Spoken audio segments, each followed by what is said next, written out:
God told Noah to prepare an ark for the saving of his house. And so what did he do? He prepared an ark, and he said, gather food for thee and for them. I was always taught that as a young Bible preacher, all the animals went into hibernation on Noah's ark.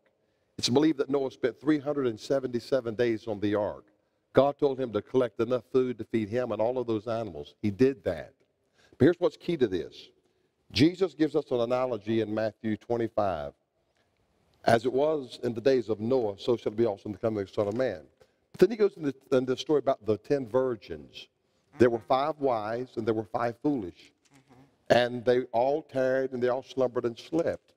And at midnight there was a cry made, behold, the bridegroom cometh, go you out to meet him. Then all the virgins arose, they trimmed their lamps. And the foolish who didn't prepare said to the wise, give us of your oil, for our lamps are gone out. The Greek says going out. They said, not so, lest there be not enough for us and you, but go you rather to them that sell and buy for yourselves. And while they went to buy, the bridegroom came. Afterward came also the other virgins, saying, Lord, Lord, open unto us. Then he answered and said, depart from me, I know you not. Now, why is Jesus talking about buying and selling in Matthew about the 10 virgins? Because in the mark of the beast scenario, Revelation 13:16, and he calls it all, both small and great, rich and poor, free and bond, to receive a mark in their right hands or in their foreheads, that no man might buy or sell, save he have the mark or the name or the number of the beast. Here is wisdom. Let him that hath understanding count the number of the beast, for the number of a man, his number is 666. So Jesus gives us a veiled prophecy about the end times, how the virgins would not be prepared. The foolish took their lamps. They took no oil with them. The wise took oil in their lamps with their vessels. So when the bridegroom trump was blown, the foolish said, give us of your oil. They said, no, go to them that sell and buy for yourselves. Jesus was telling us there's coming an era, there's coming a time of buying and selling. And here's what's key, folks. When you do an exegesis on Revelation 13, and we'll get to that maybe later on, he says, no man can buy or sell, say he had the mark or the name or the number of the beast. Here is wisdom, let him have understanding. Count.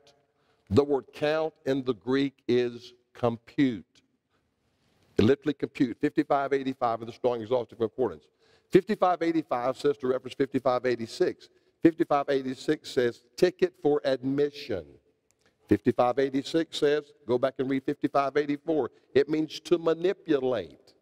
Okay, now put all of that together now. And he calls it all, both small and great, rich and poor, free and bond, to receive a mark in their right hands or in their foreheads. That's the manipulation. Why?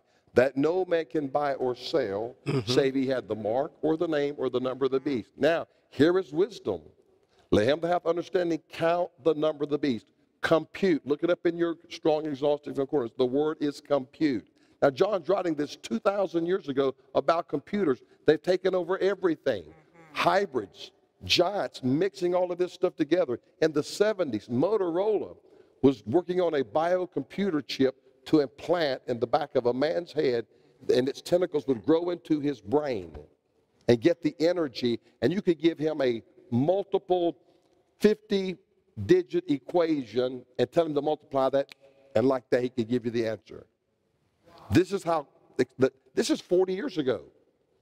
We are so far advanced now, and God, that's why he's telling us, as it was in the days of Noah, so shall it be also in the coming of the Son of Man. He's telling you to get prepared, folks. And as a former pastor, I pastored 27 years. I am so tired of these panty-waist pastors who won't preach anything, who won't say anything, who won't do anything, and they're only concerned about being politically correct. And all they want is your money.